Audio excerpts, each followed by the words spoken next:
The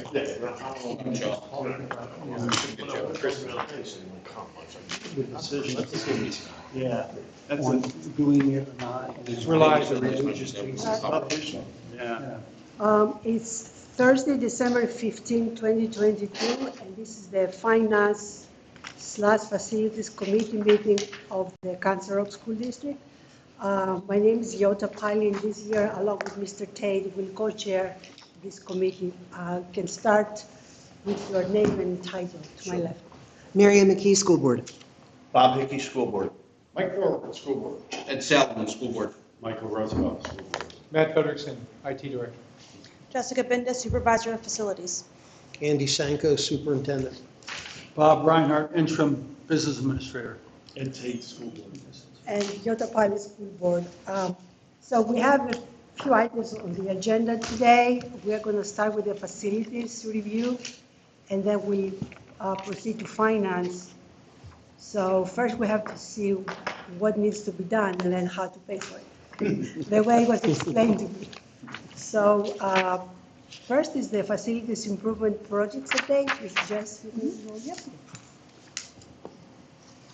Down, okay. Thank you. Oh, we're there already. Okay, just a quick agenda. We'll be going over the facilities improvement projects update. We'll be reviewing the capital improvement projects update from the summer projects. We will be reviewing the proposed capital improvement projects for 2023-24 fiscal year. And then we'll be reviewing the board action items that we're bringing to you in January. And then we'll follow up with discussion items. Okay, so the facilities improvement projects update. First one up is Sol Finestone. We are currently working on phase 2B. It's set to be complete January 23rd, 2022. We'll be turning over 2 kindergarten classrooms and 3 first grade classrooms, along with the elevator. The next phase, which is 2A, will be complete in June 23rd, 2023, which will include the cafeteria, kitchen, and boiler room. So next school year, they'll be able to utilize those spaces. And then some additional upcoming dates. Phase 3 will begin on December 23rd and run through July 7th. Those will turn over 9 classrooms. And then phase 4 will be next summer, and we will turn over 8 classrooms along with the administration offices. Okay, and here are a couple pictures. Left is the hallway through the classrooms we're going to be turning over. The middle one, now you've got me going here, 2 things. This is I'm sorry, I just thought maybe you'd want to. Thank you. I count on you. The middle is one of the classroom bathrooms, and on the right is the one of the classrooms that we'll be turning over. As you can see, there are new marker boards and tack boards, new flooring, lights and ceilings, cabinets on the right-hand side. We were waiting for the casework. That's what you see kind of right here. Casework goes in there. That should be installed this Saturday. Okay. This is a drone shot of the overall project. Some of the addition here, the main addition here, and then some of the site work here. Okay. Next is Richboro Elementary. As you guys know, the Act 34 hearing happened this evening. We are scheduled to go out for advertisement and bidding January 2nd through February 16th. We will be reviewing the bids and bringing them to the Finance Committee meeting in March to review, and then bringing them to the board meeting in March for possible approval, followed by our notice to proceed.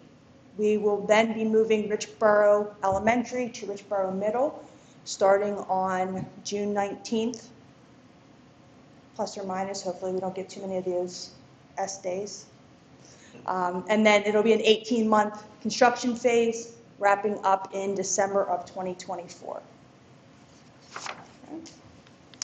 Next is the capital improvement projects update for the summer of 2022 projects. The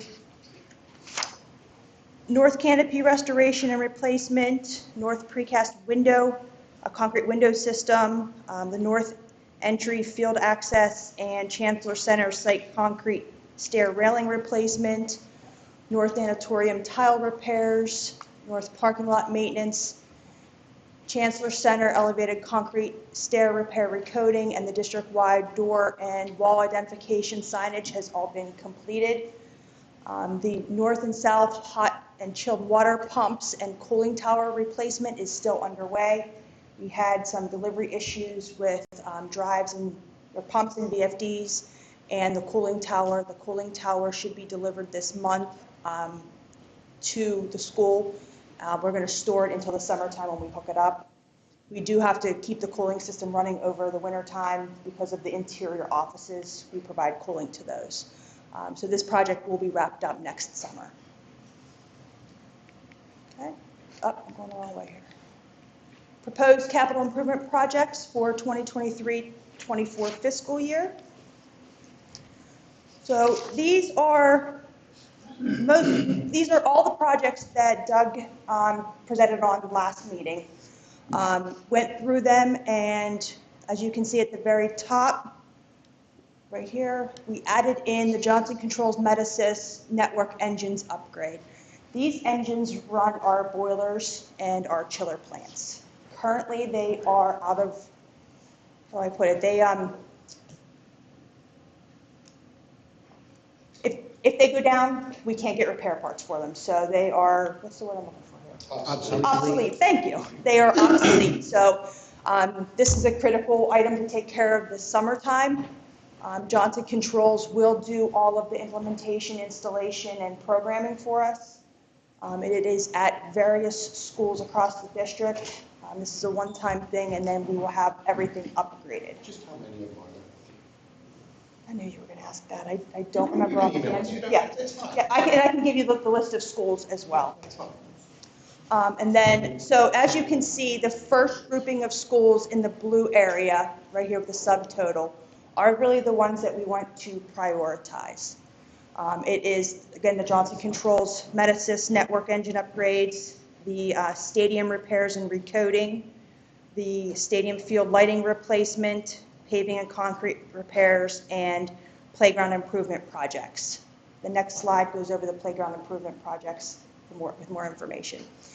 The second group of, right here in the white, are ones that we would like to move forward with. Once we go over Bob's presentation, we'll be able to see how we can possibly fund these. This is the auditorium lighting project at South. This is the project that was previously bid, came in way over budget.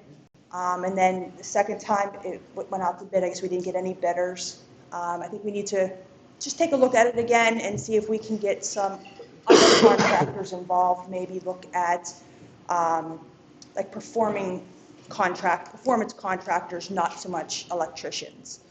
And then the last one is the Chancellor Center HVAC renovation for design only.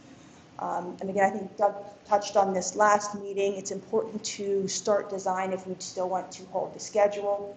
We are going to have custom HVAC equipment for this building because of the age, the lack of space to store equipment, ductwork, that kind of stuff. So it is going to be a long lead item building.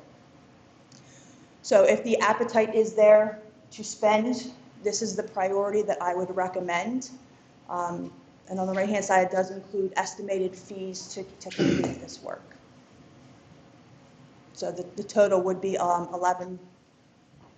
basically $11 million. The subtotals on the right-hand side do include these two fees here.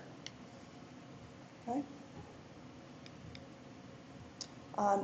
Proposed playground improvements. Now I know there were a lot of questions on the the assessment that was done by, what was the company's name? T&M. When you finally do weed through all of the literature that's in there and all of the extra information that's in there and kind of the boilerplate stuff, there is some very good information. What they did was they went through and did analysis of the existing playground equipment and made recommendations if stuff was worn out, if items were broken or needed to be replaced, strictly updated. They did make recommendations in there. They also put in estimated pricing to replace that equipment. So if you had a whole play system, they made recommendations for a replacement. So while this is not the end-all be-all, it is a great starting point once you dig through, and I will admit that there is a lot of information to dig through, and it does take a significant amount of time to dig through it. But they did provide great information, and what I would like to see is that we break it up into 4 years. So each year roughly spend about $500,000 and then whatever we don't spend that year, carry on to the next year. I have listed a prioritization here. Obviously, Newtown Elementary is first, and then because they have the multiple handicap student program there, I would like to start there. The idea is to make the playground inclusive for all students so that any of the students that are handicapped or disabled in any way can still have the opportunity to play on this playground, and then move on to Welsh and Holland. Again, Holland has the autistic support program, and then move on to Goodnoe, Churchville, Rolling Hills. Again, Goodnoe has the autistic support program, and then move on to Wrightstown. We have, obviously, Hillcrest, Soul Finestone, and Richboro are not included because necessary improvements are being included in the construction project. We had a meeting today to go over Richboro Elementary and to include that in the construction project. What else? Newtown Elementary, again, I said it was on top of the list for the multiple handicap students program. We have approximately $100,000 built in contingency each year to find that once we get there, if there is something that's additional needed, whether it's drainage or site work, we do have money set aside for that. And again, we will carry that money to the next following year to cover any kind of contingency items. We'll also be meeting with Anthony Devlin's team, as well as the school principal and his or her team, to go over this. So we won't just say, hey, this is what you're getting. We'll be working with the school and our special services team to determine what we're going to do.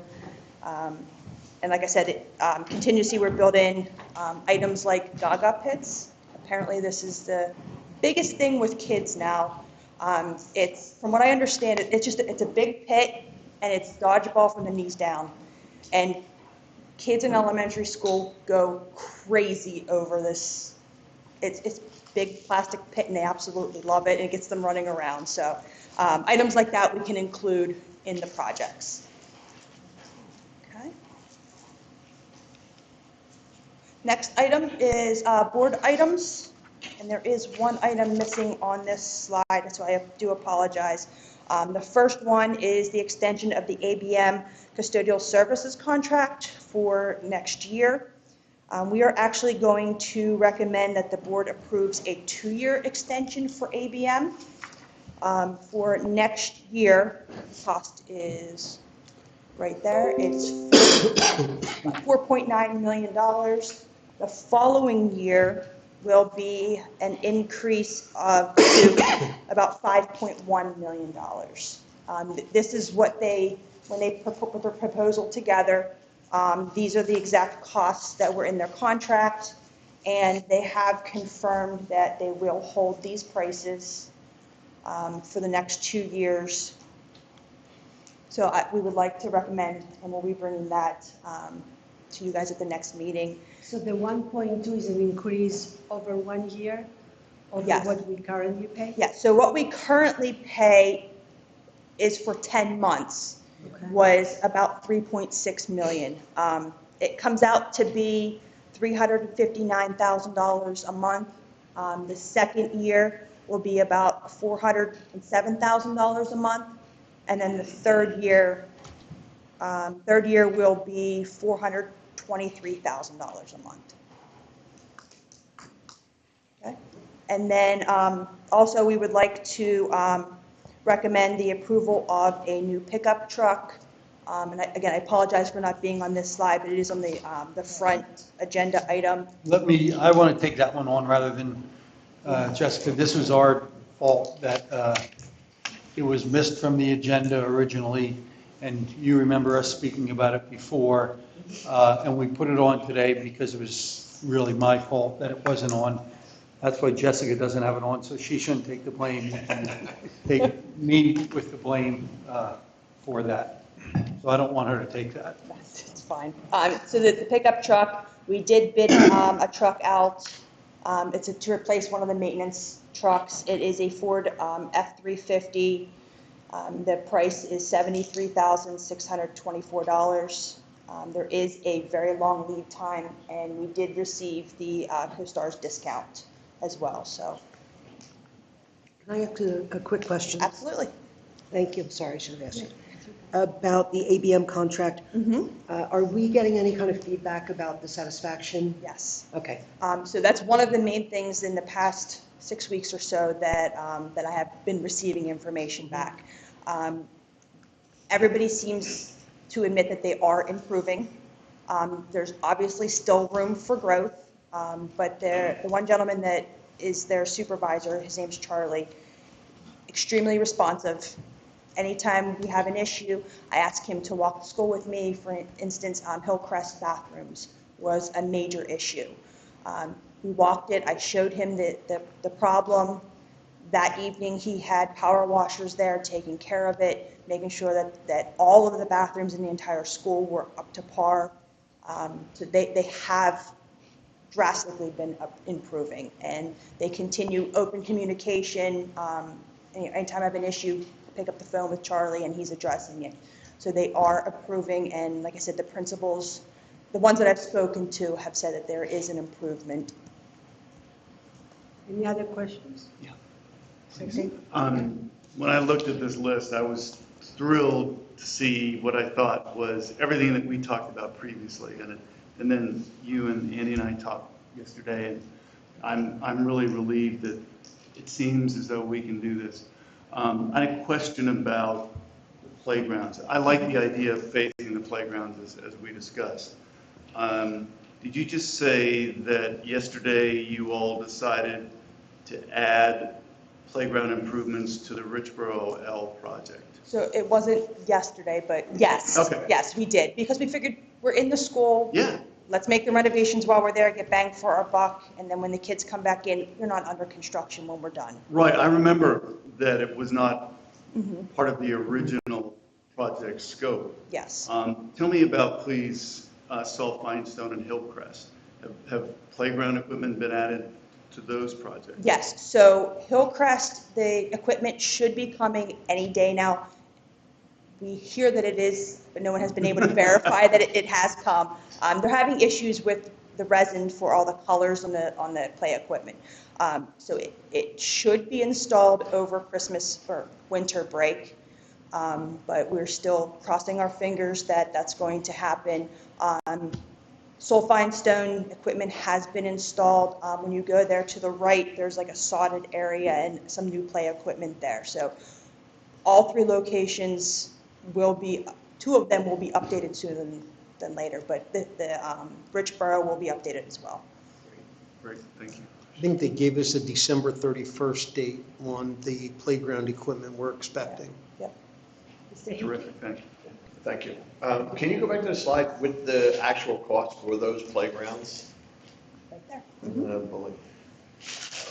Like, for example, you have Rolling Hills at 9,000 and then Churchville at 52. Yes, so Rolling Hills has some newer equipment. Our goal is to make them not all the same, but equity across the district. So Rolling Hills, when we get there, if there's broken equipment or repairs that need to be made, we can pull money out of that contingency. Yeah, I mean, the one that jumps out at me, I mean, the first one that jumps out is like, why is Wrightstown at $300,000? Like, wasn't that part of when the school was renovated? Now, if you look at the Wrightstown equipment, it is very outdated and a lot of it just has to go.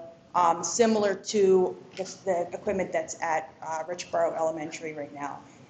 It's very dated and hasn't been renovated in quite some time.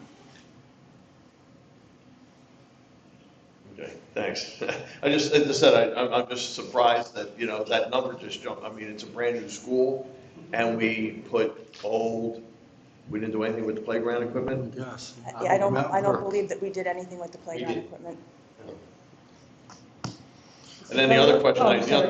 I thought you were done. then I just had the one about Newtown. I mean, as you're looking through the projects as they're going through, Newtown is possibly scheduled for renovation right after Richboro, I believe, if it's on the list. So this building is next, scheduled to be next. Okay. So then Newtown is, I think, it starts in 2025, 2026. I don't remember off the top of my head, but it's pretty far out there to. Okay, far enough out there to justify or to try to justify spending $379,000 on playground equipment for a school that's scheduled to be possibly renovated. No one can promise that the renovation's going to happen. Now, we can discuss the order that we have it listed here. I just know that my focus was inclusion. Number one was inclusion for me, then budget and age was after that. But I wanted to make sure that we did have the largest handicap population to be included in a renovation and focus on that. Like I said, we can discuss the order, we can jumble the order around if we choose to, but that was my thought process. Okay, that's fair thought process, thanks. Okay. Well, I'll just comment before I start that equipment will stay even if they renovate Newtown. We won't be moving them out. So we'll be doing that phase. There'll always be kids there. So that you'll use that playground. Absolutely. When you brought up Hillcrest, it triggered something for me. Is Hillcrest done yet? It's not 100% complete. Yeah, and it's not even, I'm shocked that it's not done yet. Can you tell us why it's not done yet? I mean, we commissioned this in August. No, I can't. Okay. I don't have the back knowledge of what happened. What I will say is that punch lists on construction projects take forever. Right, wrong, or indifferent, the 20 years that I've been in construction now, punch list is the hardest part of the project. The GC has committed over winter break to come out and finish his punch list. He has been in and out as much as possible. We do have the emergency generator got delivered today, so that will be energized over winter break as well. There is definitely a emphasis on getting out. The contractors have overworn their welcome. They need to finish and get out. At this point, it is either delivery or more minor issues. I think a lot of the stuff has been taken care of.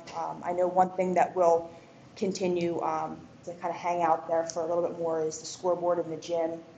Apparently it got delivered to Wisconsin instead of Newtown. Wow. I don't know how that happened, so they're working on getting it back. But You don't have to, I would just ask if, and I'm looking at the three of you, maybe we need to put penalties in our bids that if you can't finish, we're taking money back because punch lists are long because contractors don't want to do it. Let's be really fair. They don't want to do it. So there's positives and negatives of doing that. Yeah. When you get into having a reward-based contract with school bidding, there's a lot of legality issues with that. You also get into, you end up in court all the time because they claim there's delays. Not caused by them. Not caused by them, and it really becomes a mess, and then you don't get, some contractors won't bid on contracts like that. So while that is a great idea, it's, in reality, it's not always the best method. Do we pay them? No. I'm sure we have our 5% Oh, retained we have- that's still being held. We have more than Yeah. 5% Okay. being held. We will not pay them until they are 100% done. We have not paid anything in the past at least 2 months. We do know, Jess and I met with Dewey 2 weeks ago, and there are 6 contractors that have punch list items, and that includes some of the things that Jess mentioned a moment ago, the generator as well as the playground equipment, which are pretty significant. And then there are some other things that, one of the bathrooms, the grout in the floor, so there's a wide range of things on the punch list from these 6 different companies that we're trying to tackle. And we do hold a significant amount of money that encourages them to finish the project. Okay, and as long as we're withholding and, Oh, absolutely. I would like to think that impacts whether or not they get the next bid too, if they can't complete on time. So, but that's, I mean. Unfortunately, no. Because of the state bidding laws, I would love to have that happen. Yeah. But unfortunately, we're tied to low bid, and if If you're they not can going get a to. bid bond, they're going to be able Yeah, to be if you. qualified, they're considered. If not, you're going to be in court with them, and you're going to be, the project's going to be held up and all that. I've had an experience with that. And if you're going to debar a contractor, they better have egregious reasons to debar them from bidding in I your just, district. I'm a little surprised at the amount of dragging on this project. I mean, we always get dragging on landscaping and trees, but physical buildings are usually done. And this physical building isn't done. And it really is, it should be embarrassing to these people, and Dewey as well, that it isn't done. So, it doesn't show well. So I'd like whatever pressure you can to put, Absolutely. you know. The biggest We pressure can't is the hold- money. Hmm? We don't have to pick Dewey again if they can't deliver, right? That's professional services. Correct. Yes. Correct, yep. Yeah, so, Mhm. ultimately, we hire them to get things There are done. many companies that do this type of work, and there's different options on how you handle it. Right, right. And I think Jess has experience with that type of Okay, diversity. yeah, I just, I mean, Yep. I don't want to sit here and hear I don't have any leverage long-term on this, so. I know I have the numbers written down of how much money No, that's all right, we're that's holding, fine. but it is a significant amount. I wasn't prepared. I mean, to the bid. That's okay, GC, that's we're- okay, yeah. The GC, we're holding $650,000. If that's not enough to get them to do work, then I need to be in their business, not mine. I mean, if the electrician, we're holding $244,000, mechanicals $177,000, the plumbers $87,000. So we have a lot of money that we're still holding that, plus their bonds stay open. So if they're at their bond limit, they can't bid any more work. So until this work is done and we release their bond, Okay, we hold them accountable. okay.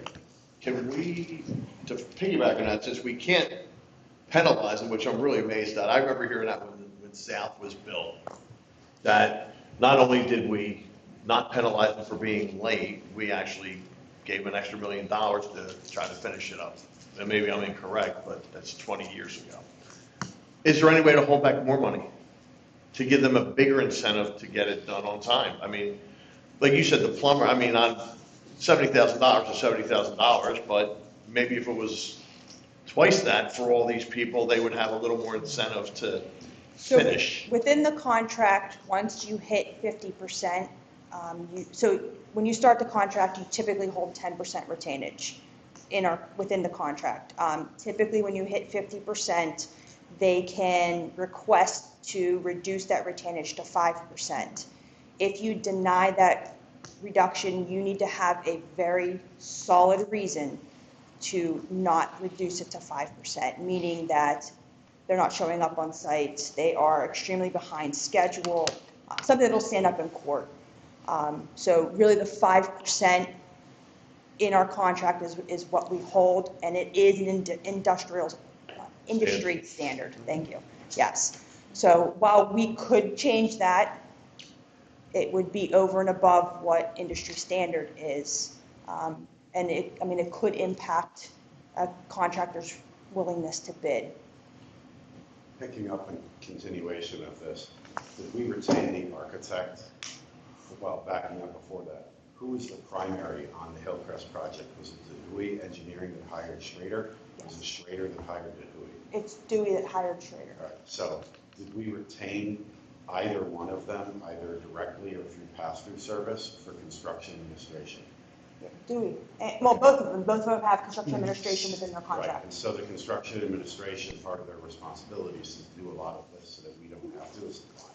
Absolutely. So, and to continue on that, as far as what we can do, we could also have a public meeting that shows all of the punch list items that have been indicated and for how long they've been indicated and the status of their work. And we could have that slide after slide after slide shown to the public so the public can get an understanding of not only the work the contractor's doing, but the work that our retained professionals are allowing to continue. We could. Any other questions? Yeah, but on other issues, I just thought I would jump in on this one. I just want to comment on the playground. Mm-hmm.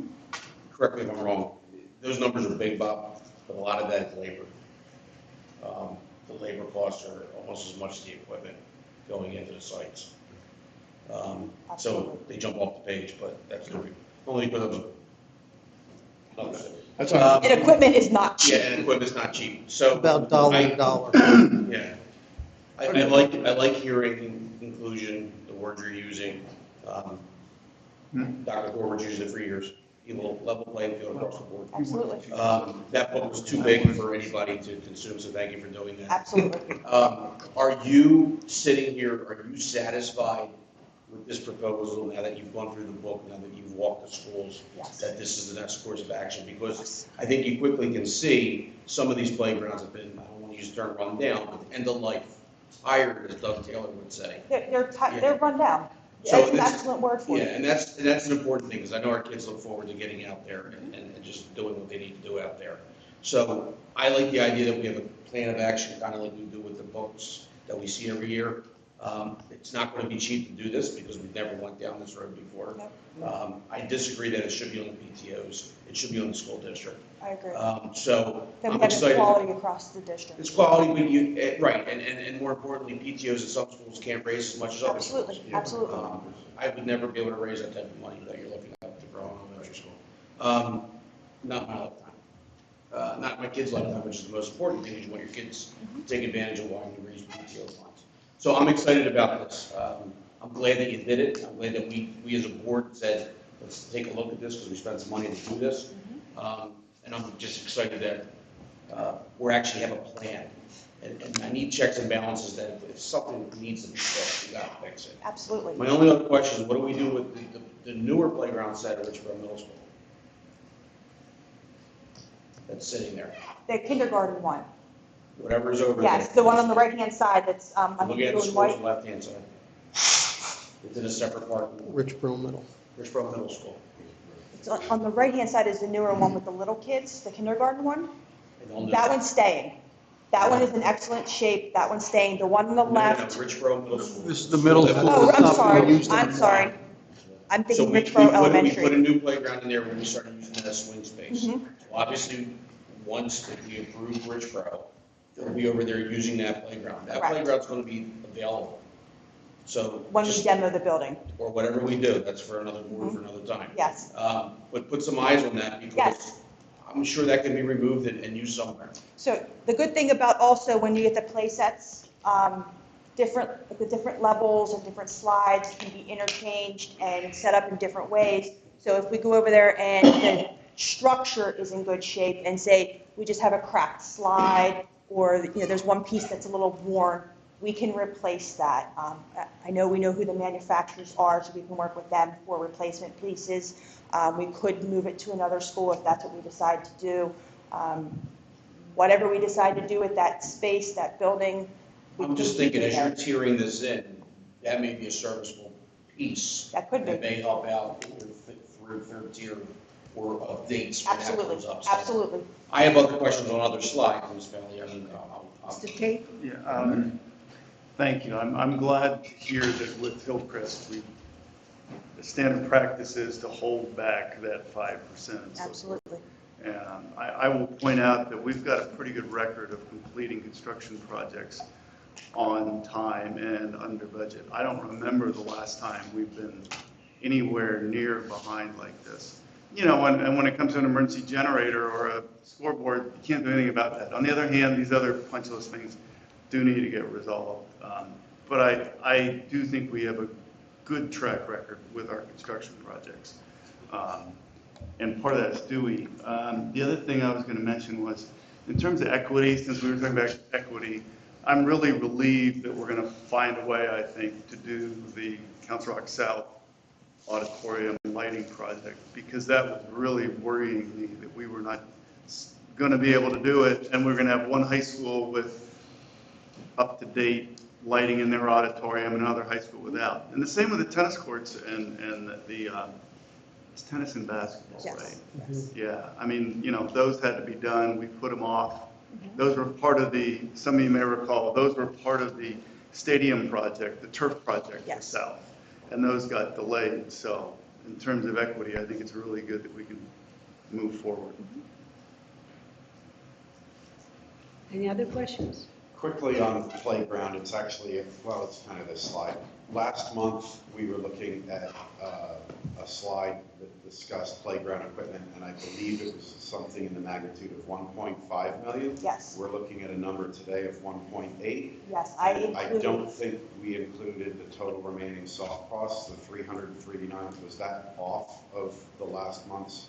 And is that responsible for the variance? So the variance is actually, I included escalation in some of these projects. Okay. So I added a Because of 10, the- 20, 30% because we're The year doing it, breakout. yes. That's what you're seeing in the difference. And I'm glad that you highlighted the breaking it out over years, because on a different slide, it was listed as 500K, and then you come to this one and it's 1.8. Yeah, so the previous slide for the 500,000 Right. right here is just for next year. That's right.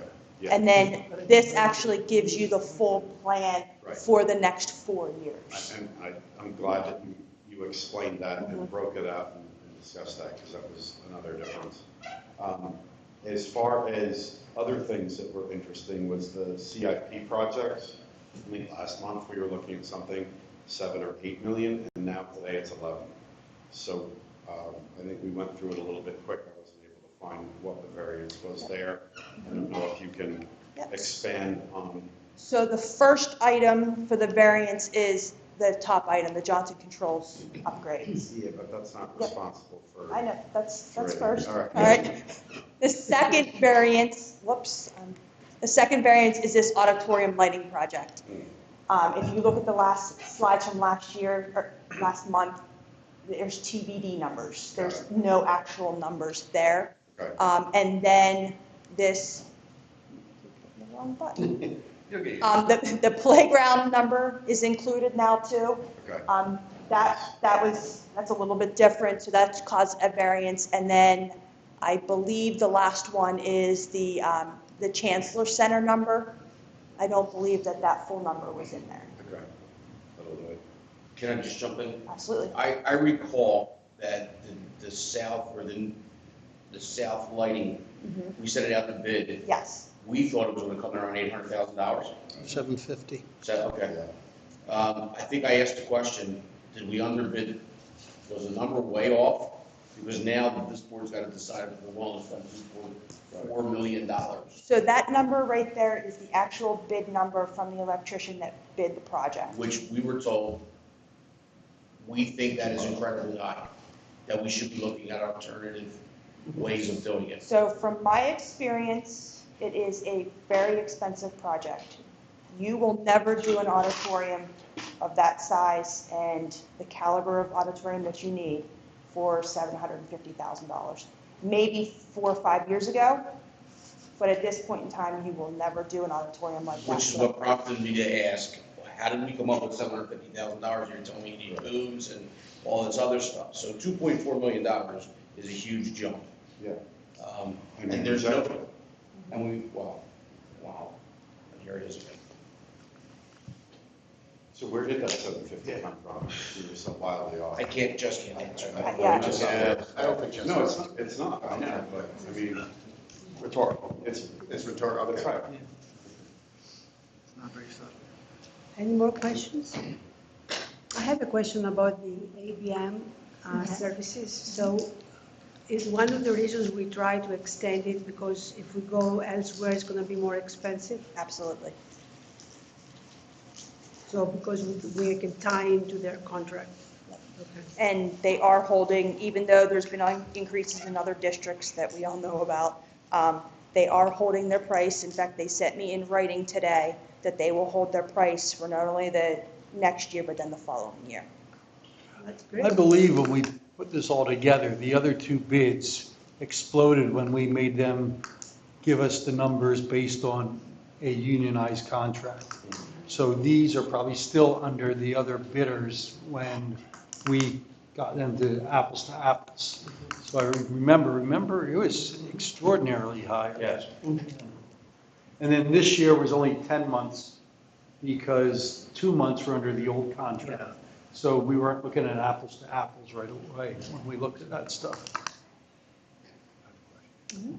Just since you're talking about EBM, and you talked about the surveys with the teachers, that I thought maybe we would see like some of the actual surveys. But the other question I have is, So- okay, I don't mean to interrupt. It was not a survey with teachers. It was not an official survey. It was not a questionnaire that went out. It was conversations.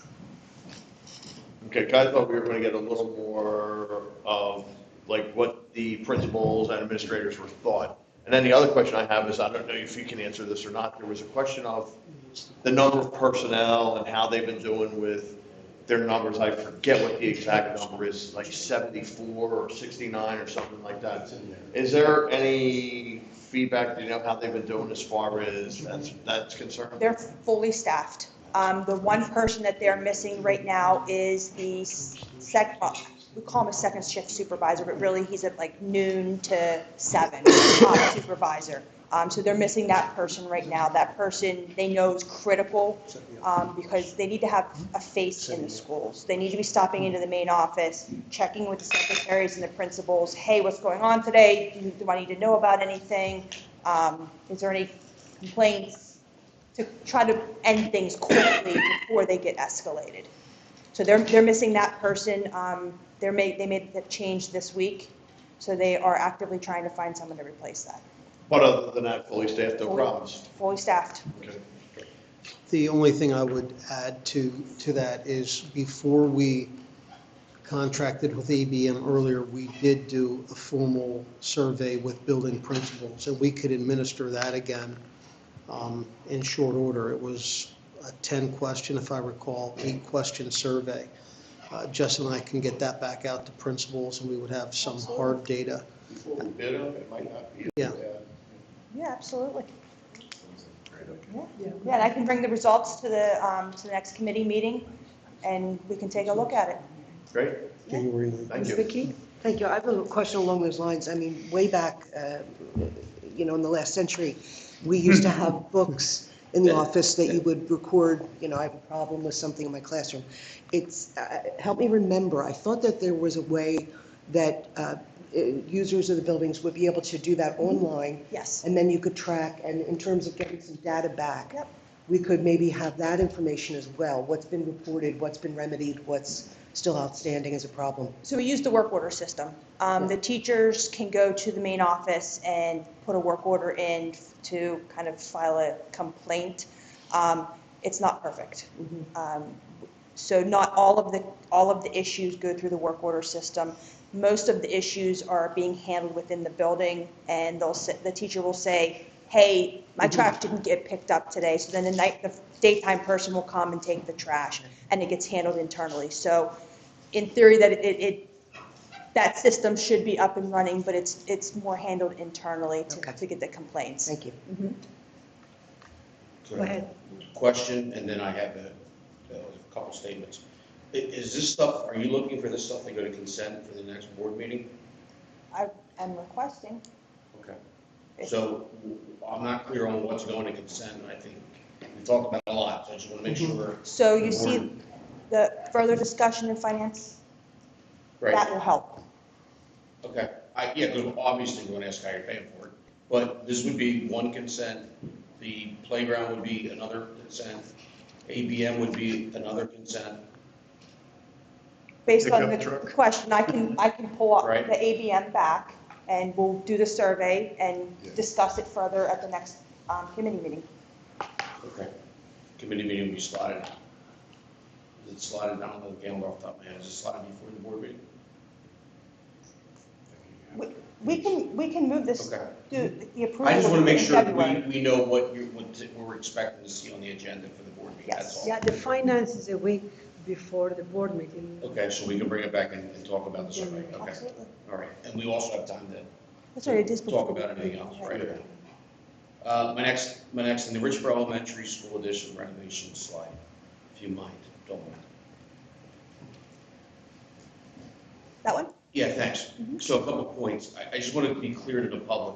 This board has not approved any bidding on this project. This project has not even been bid. We have a number we're thinking it at a regular building, a 5 addition and a 10 addition Yes. classroom. Yes, That's where we are right now. We Yes. just had the Act 34 meeting, yes. and we're expecting the bids to come back 16th of, February. review the bids on the 9th of March, we'll be opening the bids. Yes. At which time the board will be looking to make a vote somewhere around the 16th of March of 2023. Yes. Okay, that needs to go out in the public, because the public's a little confused right now.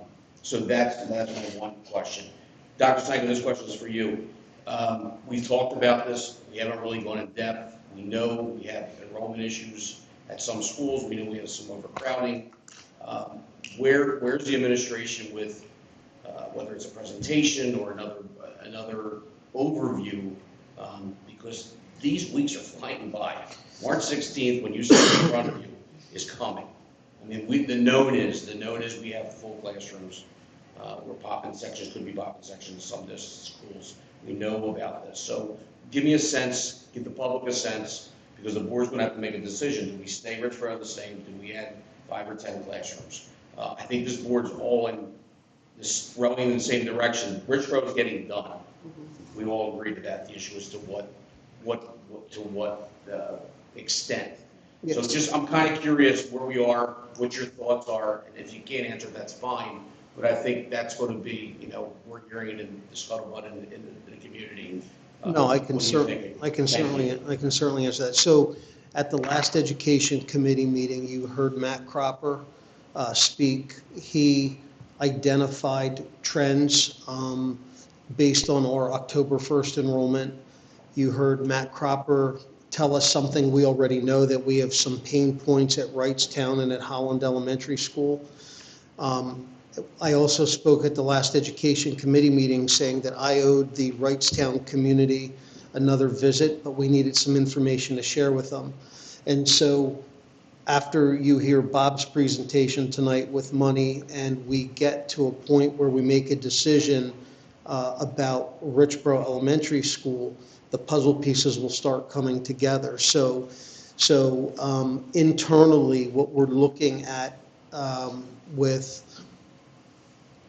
particularly with Wrightstown and Holland Elementary, along with some of our district special ed programs, we're looking at some short-term release points for the schools where we're having overcrowding issues, and then some long-term. And dependent upon where the board decides to go with Richboro, that could help us.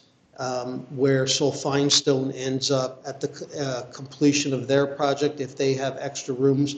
Right now, we're projecting Sulphine-Stone will have +5 or +4 classrooms. That will help us possibly with some of this. So as soon as we get a sense from the board where you want to go with Richboro Elementary, we at the Education Committee and the upcoming Facilities Committee will give you an update, and we will get in front of all of the communities that will be possibly impacted. And the way that we see it from a cabinet team on the education side anyway, is that schools that we would get out in front of would be Wrightstown, Holland Elementary, Richboro Elementary, and then possibly Soul Finestone or Newtown if we had to do any kind of movement with students, families, or programs. But we're not at a point where we can come to you with a recommendation because there are too many pins in the air right now with our timing of Richboro.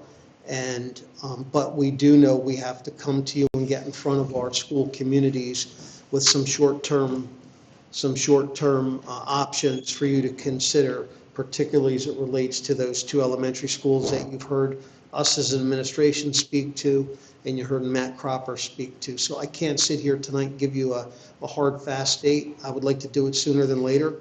We want to get people in the know of what we're thinking, but that's where we are. Yeah, and I think it's important for the public to understand the difference between sections in a class, in a school, and what a capacity. I don't like the word capacity because to me it's subjective. We know that what our classroom sizes have to be by policy, and we know that one kid or two kids could pop a section, or we're being asked to add. So what a school can hold versus what the reality of a physical bunch of classrooms. For me, that's what I want to hear. I want to hear about where we are in terms of what's open. Do we have open classrooms? I've never heard of an open classroom. I've always, and Marianne, you know, you use it, it's available. So I don't like the idea that we have classrooms that aren't being used. But I think this is a larger conversation for another time. But seeing this, there needed to be some clarification made for the public. We're looking at it. The biggest decision is going to be what do we do at Richboro? And I personally think that if you're going to spend the money, the 10 classrooms is probably the biggest value for your dollar per day.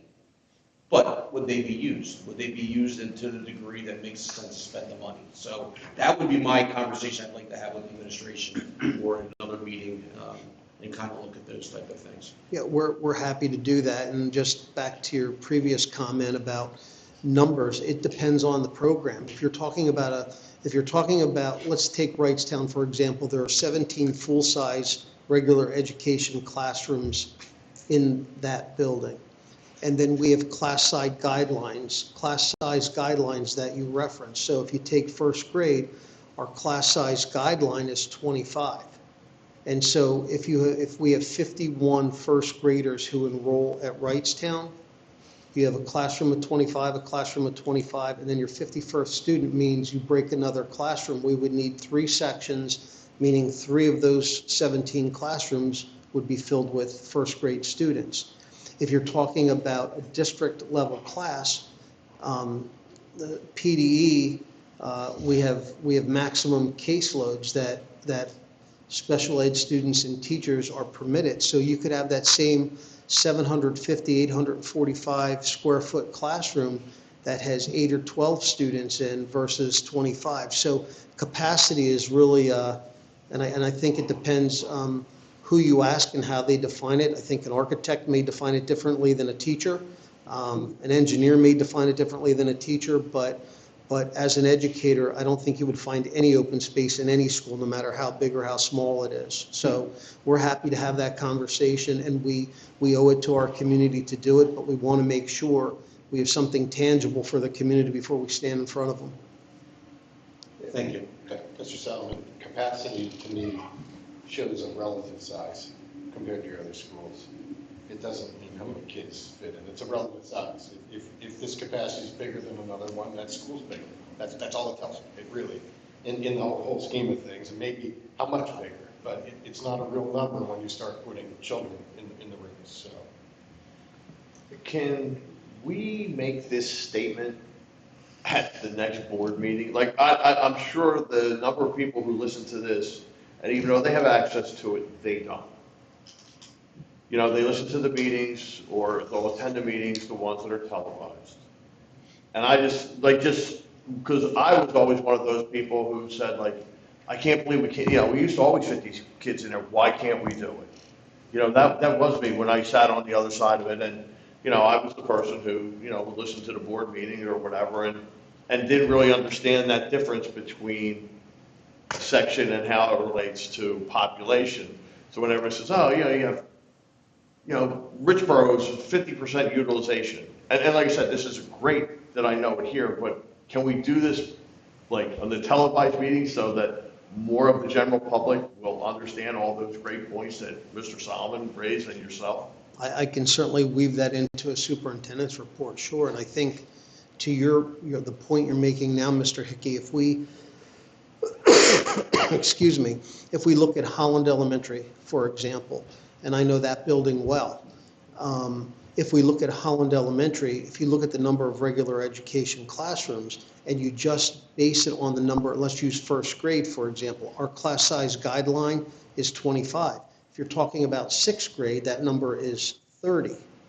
But remember what I said, if a special ed teacher and student caseload is much smaller than that. And right now, as we sit here today, there are 9 district level classes at Holland Elementary.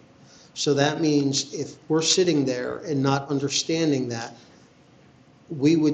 I would think many people could easily think that each one of those spaces will hold 25 kids, 30 students, and they could, but when it's a special ed population, it changes the dynamic. So I will certainly work something into the superintendent's report for the January 19th meeting. Should we move on to finance? Mr. I mean, I just want to pick up on this, if that's all right. I agree, I just want to echo through this, because there are members in the public that misunderstand and who are confused by some data. And maybe they're looking at these meetings or listening to them, and maybe they're looking at the others, and maybe they're not, maybe they're going somewhere else, I'm not sure. But if we look at the dates here, the Richboro Elementary School project takes a long time to plan. We know this as being involved in this, and so a lot of this is bids haven't gone out. We need approvals. There are different options. The options have been considered. This project in particular has probably been considered for what, over 2 years, maybe, or pretty close to 2 years, right? So three, yeah. So and we held things up as a board because we were waiting for the demographer's number, because we want to make sure that we make the right moves for the community. So in order to do that, there's a lot of balls that are up in the air, and we've been juggling this. This is not something like renovating your bathroom. This is not something like building an addition on your home. This is complicated, involves multiple steps that take time, as this schedule clearly illuminates. So what we are going to do hasn't even been determined by us. What we can do is to have the many options available so that the administration, the community, and the board can make the right decision in synchronicity. So hopefully that helps. You're exactly right, and I'll lean on Jess for this. I mean, on any of the projects, even just going through land development, how long does it take, Jess, for that? 18 months, 2 years? About, yeah. Yeah. I mean, it just depends on the township that you're working in, but it's a long process. It's not, Right. it's not HGTV. It's not. It's not a half an hour It's where you not. come in and leave and it's renovated. That's right, yeah. So we even need to know, are we allowed before we go out to bid? I mean, a lot of this, you don't want to bid a project that the township's going to say no. So what we have put through for approval is everything including the 10 additions, the 10 classroom additions. So we have approvals on that. So if we decide to not do an addition at all, it's approved. If we decide to do 10 classrooms, it's approved. We went worst case scenario. Perfect, oh, yeah. Yeah, and then when we're bidding, I was actually looking at this a little bit earlier. I have here, maybe I don't have it with me, but we have a list of alternates. Yeah, alternate bids, yeah. So we'll be allowed to, or able to pick and choose if we do the 5 classroom addition, and then we eliminate, I'm just using the playground as an example, just because it's in my head, but if we choose not to do the playground, we deduct that. If we choose not to do a retaining wall, we reduce that. So we can carve it up how we see fit to hit both the budget and the capacity of the school, however we move forward. So it would be wonderful if we get some official comment on what that is to clear up some confusion, perhaps. That'd be great. Thank you. Sorry. So finance, Mr. Reinhardt? Do you need this? Bob, do you need this one, or you good with that? No, you can just keep pressing. No, I'm joking. I wasn't pressing anything. He just tells me. Couple items. First of all, the Portnoy agreement. Portnoy is the company that is our delinquent real estate tax collector. Because they're a private company, they are able to collect taxes differently than a government can. But they are held under the Consumer Finance Protection Act, and that act was changed recently, and therefore they have an extra step that they have to put in place before they can collect on something. It's a $25 fee. They have to do what is it called? The validation notice to the consumer, so it's another document that's got to go out. Along with that, they redid two other items, so every one of their clients have the same fees. So that's what's in this, so I'd like you guys to approve it. They've been on me about it. Last time I was didn't understand it as well as I do now, because they need to get this done so that they can properly collect. So that'll be on the agenda if you have any more questions. And you're recommending we approve? Yes, definitely. If you have other questions, let me know, but I won't be able to answer anything real technical unless I speak to them again with a specific question. Okay. Other than that, now we're going to go back into something I'm much more comfortable with. I've been here for almost 7 months now, and I wasn't sure I'd be here at this point, but I always knew that the annual financial report and the audited financial statements were coming up, and without any leadership in the business office, it was going to become a problem. You guys have probably heard me say that, and I've been worried about this since June. Well, it's a problem. I am putting all my effort into it. I am working more hours than I thought I would. I am trying to get it done by December 31st as it's required. We did get an extension to December 31st, but if we don't get it done by December 31st, they can fine us $300 a day, and they will stop our subsidy payments. I am focusing on this report. Andy has got me out of meetings and things like that because I just have to focus on this to get it done. It's very tedious. If you saw the report, it's this thick, and it's just tedious accounting and number crunching and everything else. Do you guys have any questions on this? Okay. The audit, when I usually do this, the audit and the AFR are one simultaneous. I come to you when auditors are clear, they have all the information. I pretty know exactly what our general ledger is going to be, what our fund balance changes are going to be. I'm still not there. And the auditors are still asking me for information and things such as that. Audited financial statements and our responsibility, one of the big things that occur with audited financial statements is they're required to be put in EMMA, which is the repository for us to issue bonds so that all our investors can go to this repository and look at our information. Every time we do a bond issue, one of the things the business manager signs is a continuing disclosure certificate saying we will have this group of information within EMMA. It used to be 180 days, okay? So that means right at the end of December, you should have your audited financial statements and everything put up. So, because your year end is June 30th. The SEC didn't make a big point of this until about 5 years ago when I was here. and I don't know if you remember this, but underwriters are responsible, and if we don't have our information up there, the underwriters who actually buy our debt and then sell it to the public can't buy our debt. I mean, they're responsible for it. They could be fined and penalized and everything for that. But when that started happening, we changed our continuing disclosure certificate to 270 days. So that goes out to like March 27th before we're in technical default of any debt. So I just want to make sure you know that. The audit will also not be done by December 31st, and it's because of me, basically, because I'm working on this, I'm not getting information to them and all that. Gail Chloe is here, she's working half-time with me, and she's doing a lot of work and all that. Cheryl will be coming in January. There'll be reinforcements, if you will. I am going to have them working going forward as of July 1st going forward to make sure that everything is correct in the new year. Right now, I'm focusing on the old year. I am going to be working on the audit after I get finished with the AFR. I am asking you to do something that normally I have much better numbers tonight because I can't finish the AFR without your direction.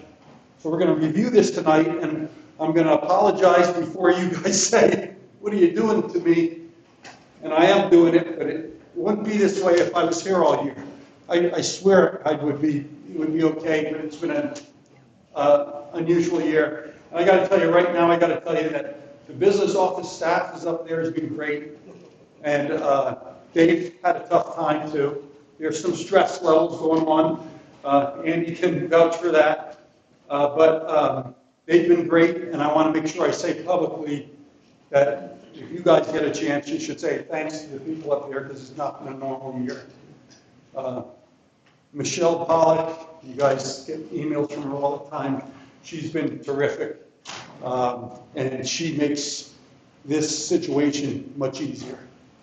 Okay, so that's my whole spiel, and now we're going to get into the numbers. You guys okay? Yeah. So tonight, what I'm asking for you, we're going to go over numbers. I'm going to give you a recommendation. And I'm going to ask you to say, this is how much money we want you to move. We want to move out of the general fund like we do each year and move it somewhere, the debt service fund or the capital reserve fund. And I'm going to tell you, what I am going to show you guys, and I'm going to give you all the reasoning why I believe it's a good plan. It's something bigger than I've done in the past, but I'm going to tell you reasons why. Okay? This is the same thing that I gave you last time I spoke, but they're updated numbers. The big number that you're going to.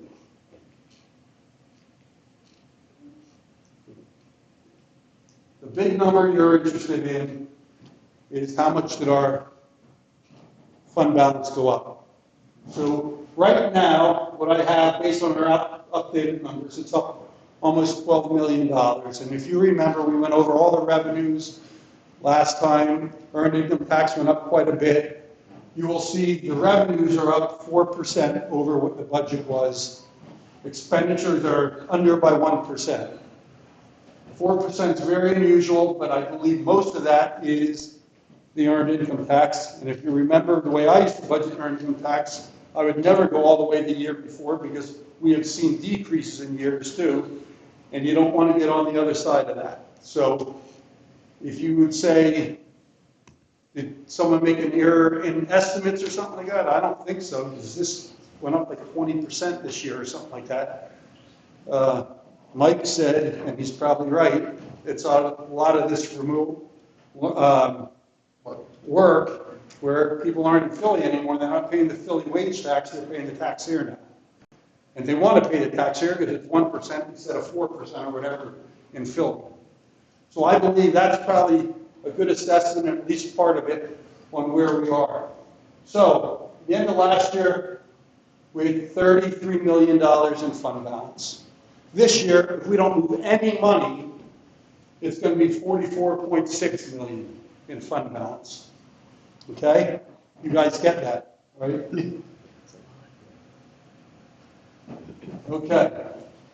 You saw this last year, last time, a little different format, but when we look at fund balance, we have all these different breakouts of fund balance. And the big thing, use this one. The big thing the state looks at is what your unassigned fund balance is. That's $12.5 million. We can go up to 80% of our expenditure budget. So we could probably go up to about $22 million in there without the state being concerned about us. I'm not suggesting we do that. But you will see these are the areas that we really have control of. These are just smaller numbers that we have dedicated to people who use money, like the artificial turf is based on the amount that CRUSA gives us, and we're going to use that money to replace artificial turf. And then the facilities use, we give, I think it's 10% of the facilities use back to the buildings so they can improve their buildings with money and stuff like that. So those are those two things. And then the 1.364 million was what we used to balance the budget last year. Okay? So,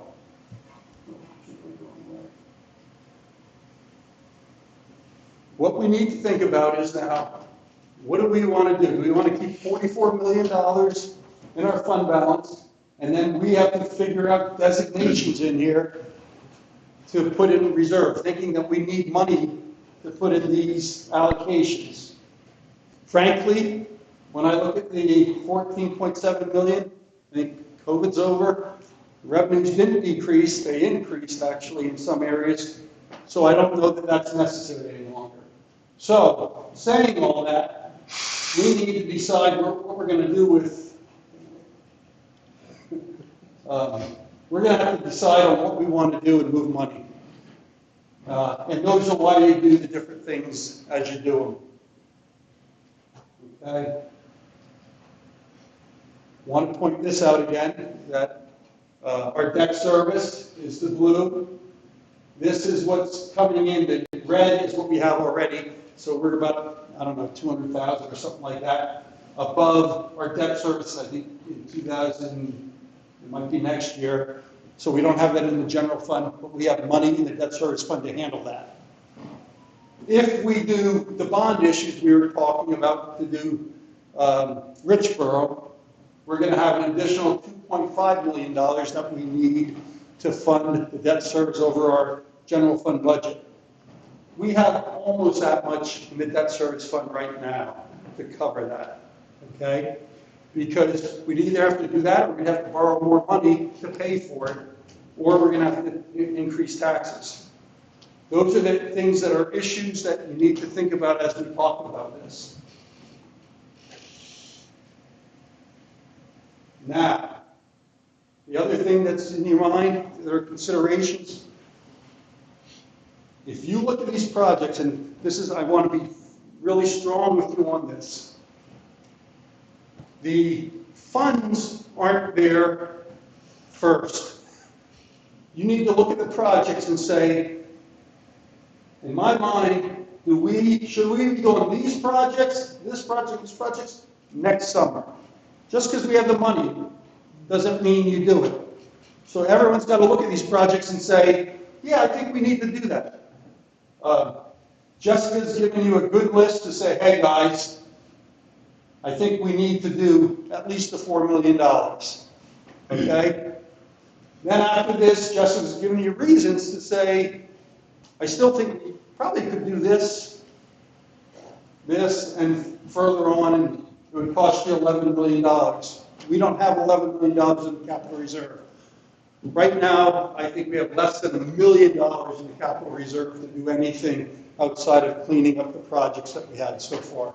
So I don't have $5 million there waiting for these projects, so we have to fund it this year.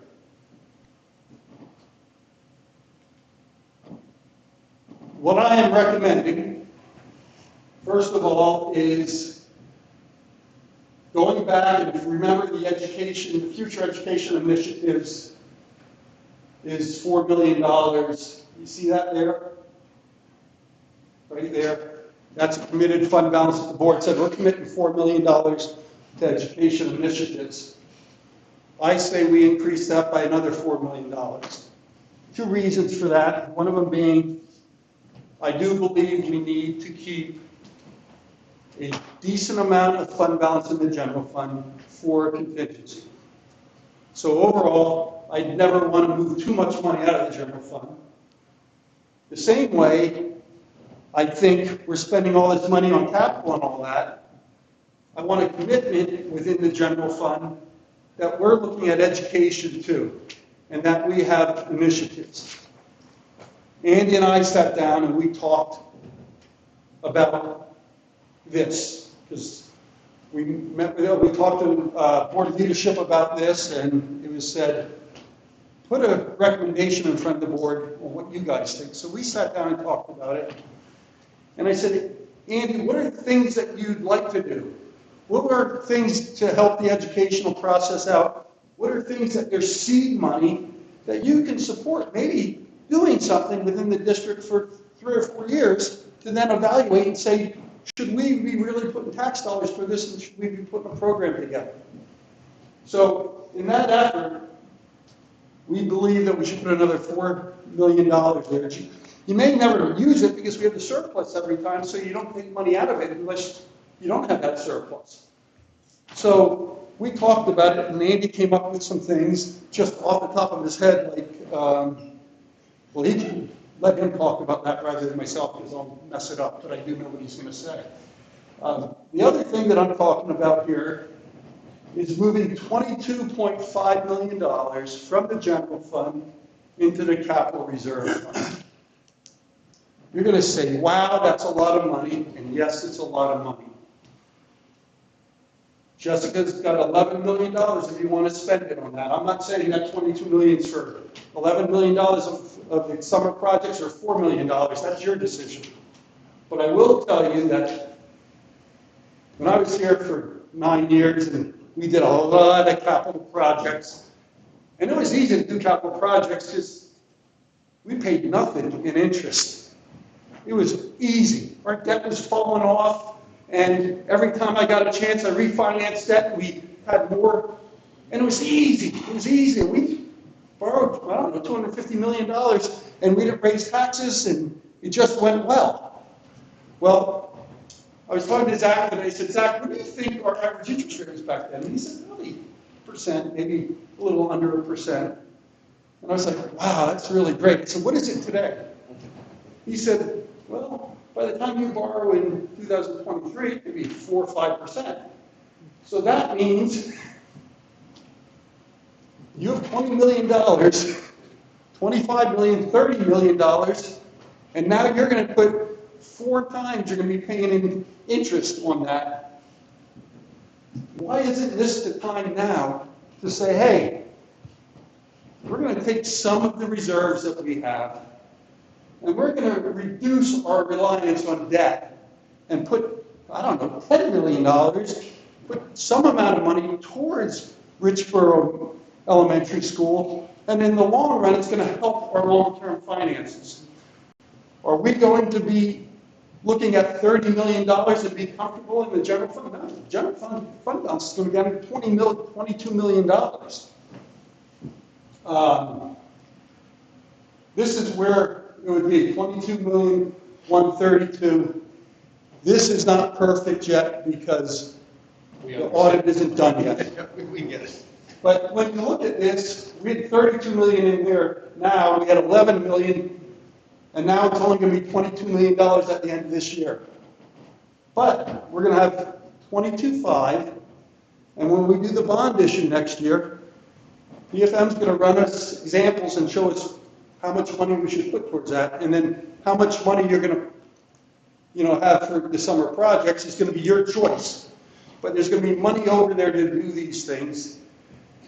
When interest rates are low, under 1%, why would you do this?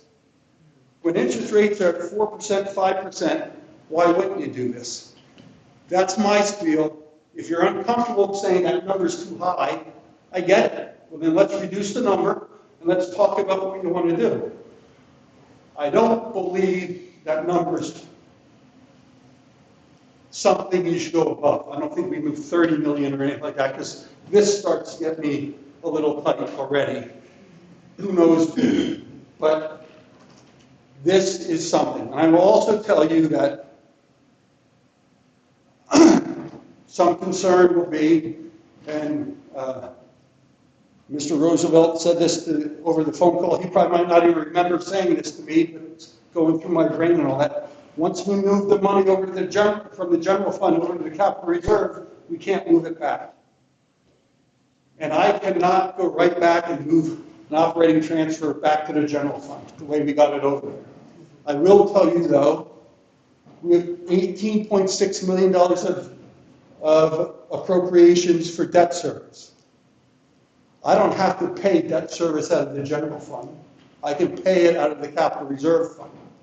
So maybe I only pay $6 million out of the general fund and pay $10 million out of the debt service. If you ever want it back there, out of the capital reserve, and guess what?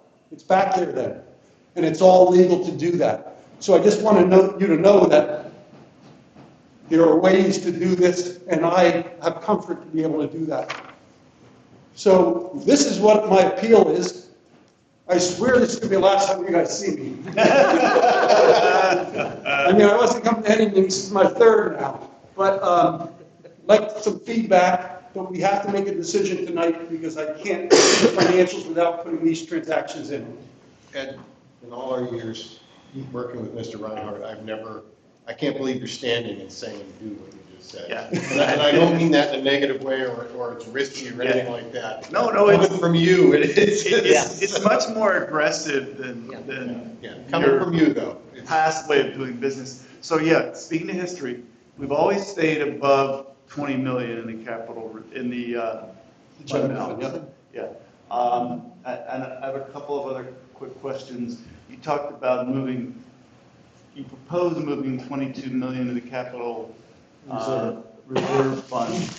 That would be 11 and change for the summer projects that we discussed earlier. It doesn't have to be. I'm not telling you that's for 11 million. That's your decision on every one of those projects, because if you don't use it there, You can, we could use it on Richboro and all that. I'm not telling you what to do with it over there, but I have some good ideas on what I think we should do. well, and the other portion of that is, you just said allocate 10 million to Richboro Elementary to reduce the borrowing. Yes. Okay, I understand. Instead of paying 5% or whatever that number is going to be, we're saving that. Great. And that wasn't the case when I was here before. Yeah.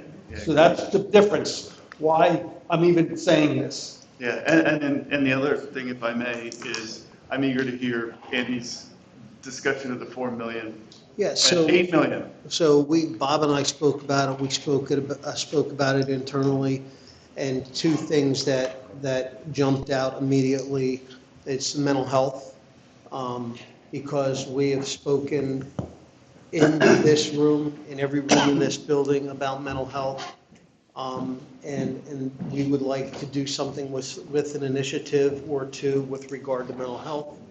The second thing, and there are a number of ideas, the second thing that jumped right out is our Nights for Knowledge. We know right now, Nights for Knowledge and Summer Academy are being paid for by ESSER funds. We have enough money to cover that this year. We don't know moving forward, and we don't know if we're going to be able to expand that program. As of today, we have 228, don't write that number in pen, 226, 228 students who are committed to Nights for Knowledge. We've also spoken about liaisons in the mental health realm as a connection between home and school to function somewhat like our social workers. We have 2 social workers in the district, and we know with the number of QPRs we're doing, the number of students we're working with anxiety. We've spoken about trauma-informed care. Part of that Nights for Knowledge is what Dr. Barnes was here doing the other night, talking about analyzing data. So we think that We know we have things that we could implement, but I think our starting point or the tip of the triangle would be the mental health aspect of it. One of the things, and I don't even know how we get there, one of the things we've spoken about loosely is being able to contract a mental health expert, whether it's a therapist or a psychiatrist, to give access to our adults and students in this building. We know we have families that can't get appointments for kids. We know we have students in crisis that can't get beds with things going on. So that's kind of where our initial thinking is, without having, we don't have detailed plans on it, but they're the things we're thinking about. And then, it grows from there. We typically do our budgeting in April and May. As a cabinet, we said beginning October, let's put a list of things together, a list of wants, and then we have to look at it globally as an organization. So if you go to any arm of the district, any department, there are wants and needs, and this could help with that. Everything from, we've sat at this table and spoken about math specialists, endpoint technicians, more security personnel. But again, I think, and Bob explained this well, it has to be for a finite period of time. We have to evaluate it, measure it, see if we're getting, the bang for the buck, to see if it's something that is important, that is going to serve our students and our community well. So they're the kind of things, Mr. Tate and the rest of you, that we've spoken about since Bob and I began this conversation. Question, yeah. Mike? I will just say, because Bob, I know what you're asking for. You need these numbers. You need us to nod for these numbers so you can finish the material for the end of the month and the audit.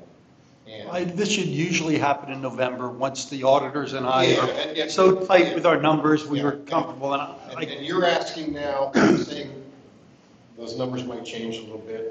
I commend you for your precision, but I think what Bob's looking for is a nod from this board that, yeah, go ahead and, the spirit of what you want is there, and it doesn't tie us down to anything. It lets the business office complete some time-sensitive documentation that really shouldn't be this bleeding edge, but it is for whatever reason. And it gets us over the hump, and then come January, we can start talking about, how we're gonna do this. Andy's got plans. I love the idea of putting $8 million somewhere for kids first stuff. Not just talk about buildings, but what can we fund for sergeants? I really think, so I just want you to know, I'm nodding, yeah, I think this is a good place. I'd like to see our fund balance spent down. We raised taxes last year.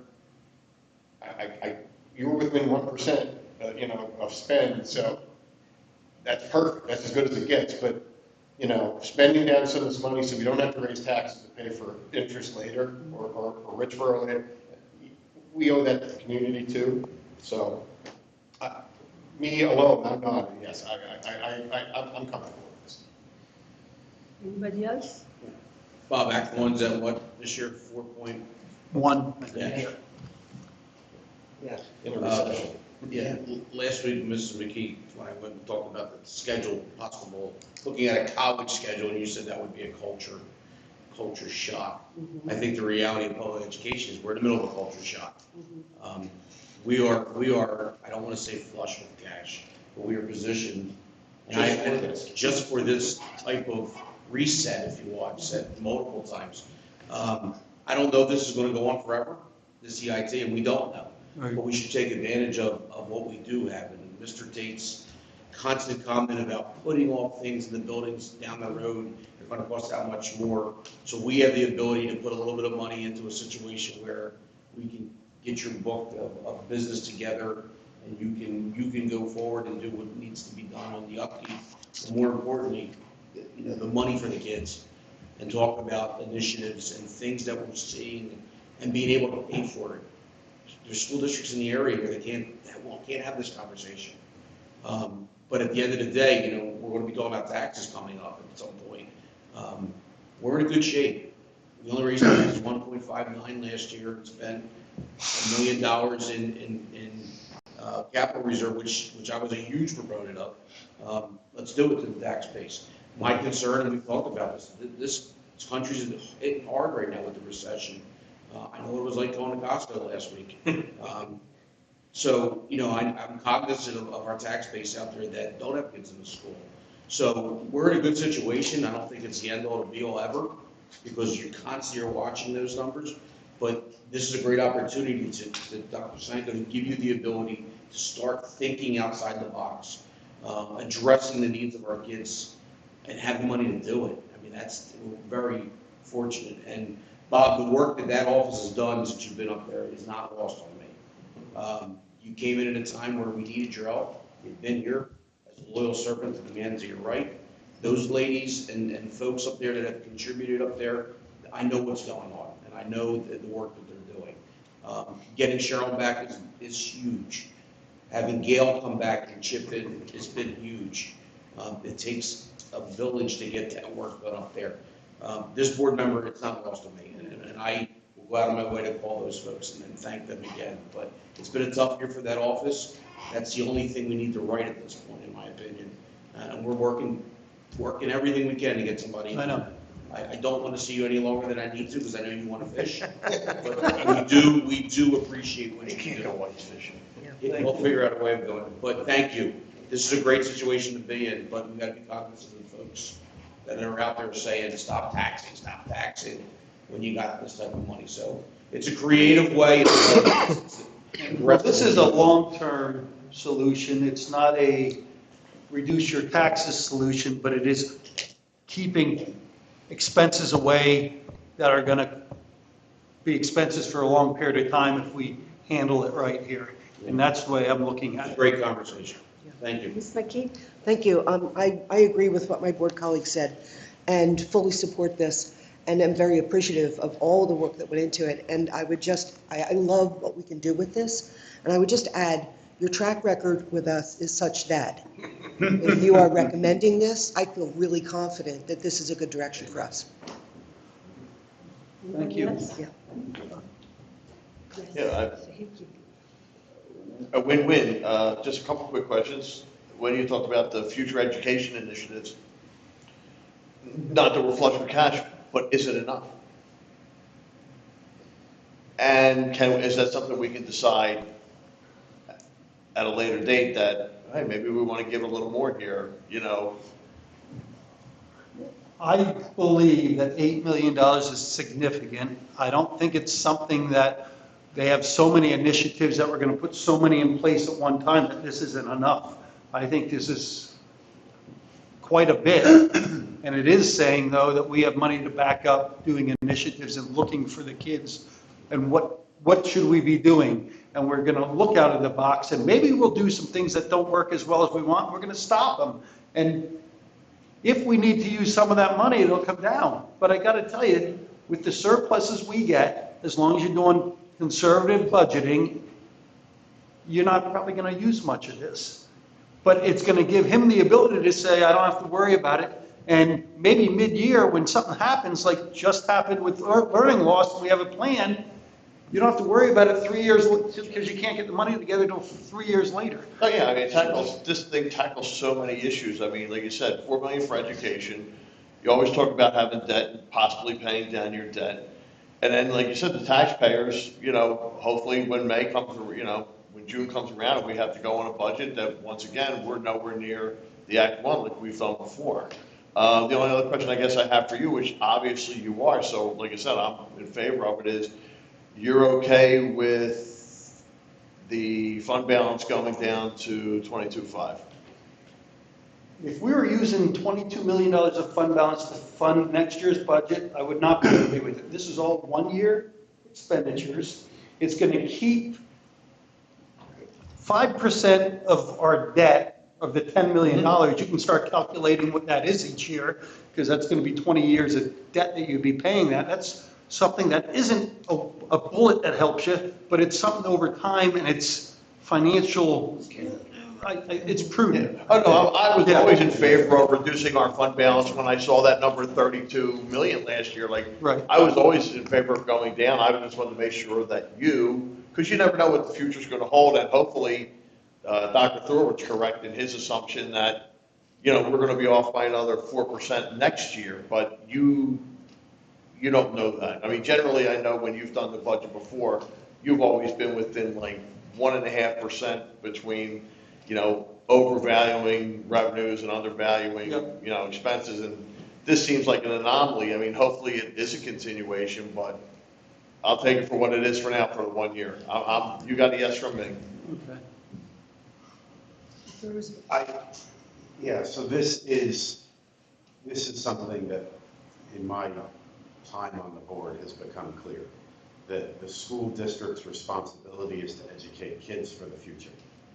And one of the board's responsibilities is to make sure that that can happen, but additionally, to set the school district up for the future. So I like the approach here of doing exactly that, with both students first, of increasing the educational initiatives, as well as making sure that our buildings are funded in operation by increasing the capital improvements fund. Question though, and I don't think that you need to answer this now. I agree that you need to get the AFR done, and then we can dive into something. I thought the capital improvement fund was higher. We had a presentation last August, which I know is before you, that had something to the tune of 7 million that we looked at. And then earlier this fall, I believe we had a presentation that looked at something like 5. So I recognize that we could have, and we probably did, spend some of this on some of the summer projects and some fall initiatives. Looking at Richboro Elementary School renovations in the past couple of years, or almost 3 years that this board has been discussing it, the costs have gone up. So having more funds there in capital improvement make a lot of sense so that we don't have to borrow.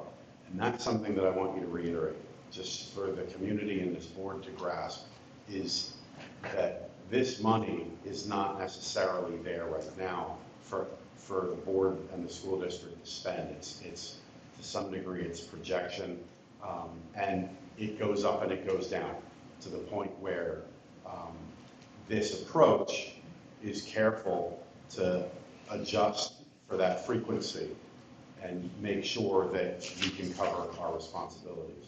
So while this is a lot of money, it should be spread out, because our debt right now is above our ability. Paying that down, making sure we're not going on spending sprees, keeping the ship righted in a responsible manner is what we need to do. And I agree with my colleagues. This is doing all of those, which is wonderful. So I'm also in a nod. If 22, what were you suggesting, 22.5 is tight, then back it off a little bit. But I agree with the general approach that you've laid out. Great. Anybody else? I will comment, yeah. You wanna- Real quickly, I'm fully supportive. I think it's a great plan, and I can't resist, and Dr. Sanko is going to hate me for doing this. But in terms of educational initiatives, academic initiatives, one of my favorites is Rock Block, and the other is the high school schedule, high school start I was time. going to comment on that. Okay, good. So There you go, I set you up. Mrs. Polly and I spoke about that along with Bob. Any initiative like that is going to take more than $8 million of planning. So again, the information on the high school schedule change. So if we rewind time a bit, we had done work on later start times. Right. We had done work on high school schedule change, which included Rock Block. And at that point, 6-7 years ago, to change the schedule, we were looking at a significant amount of expense for additional staff. We were looking at additional amount of expense for our third-party vendors, our Chartwell's people, our at that time, I believe, it was I don't know if it was Aramark or ABM, but our custodial provider. So that $8 million that we're talking about doubling it, it's not going to cover us hiring. I think at that time it was, to change the schedule, we were going to have to employ 11 or 13 more teachers. So if that is something that we want to do and go back and reinvestigate, we're happy to do that. Whether it's late start times or the high school schedule change or both, we're happy to do that. But at this table, we would have to talk about how and with Bob's help, how we could pay for that. Because if you just take a look at that 11 teachers over, the salary, the benefits, the PSERs, that $8 million gets eaten up pretty quickly. And as the way Bob has explained this, we would go in and have an initiative and then evaluate it, measure it, and say, is this something we can continue? And if so, come to the board and say, we want to fund this, can you fund it? So again, those things are important to us. We had high school schedule change almost across the finish line several years ago. We had late start times almost across the finish line several years ago. And there are some big lifts with either one or both of those. The late start time would have to do a lot to do with transportation. We have had that conversation at the county level. Some districts in our county are looking at moving to late start times because they have picked it up since the school closures. So, we're happy to study that and revisit it again. I just want to be clear, and Bob can help me here, but that original number of 4 million and the 8 million won't close the circuit for us on either one or both of those two initiatives. Well, I like the priorities that you mentioned as well, so.